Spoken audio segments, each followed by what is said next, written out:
Imagine a full century from the Battle of Plassey in 1757, where India wasn't a silent victim of conquest, but a land constantly pushing back. This was a 100-year-long story of resistance, an epic of defiance that reshaped our destiny. Every decade saw new sparks. In the villages, peasants rose up against crippling revenue demands.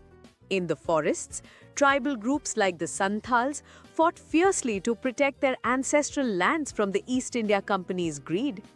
And in the palaces, rulers from Rani Chennamma of Kittur to the Polygars of the south waged wars to defend their sovereignty.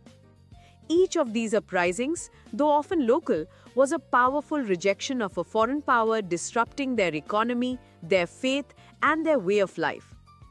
All this simmering anger finally exploded in 1857.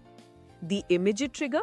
A rumor about new rifle cartridges greased with animal fat, a profound insult to the faith of both Hindu and Muslim sepoys. But this was merely the spark.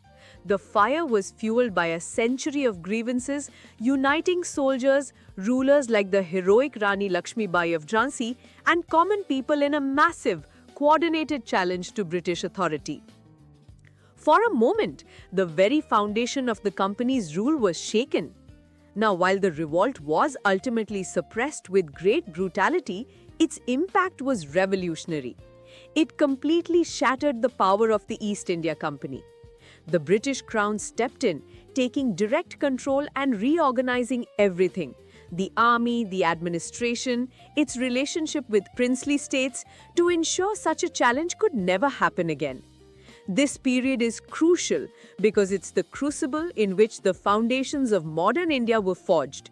It informs our contemporary debates on colonial legacy, national identity, and the very memory of our struggle for freedom. Let's dive deeper into this topic and build a stronger understanding together.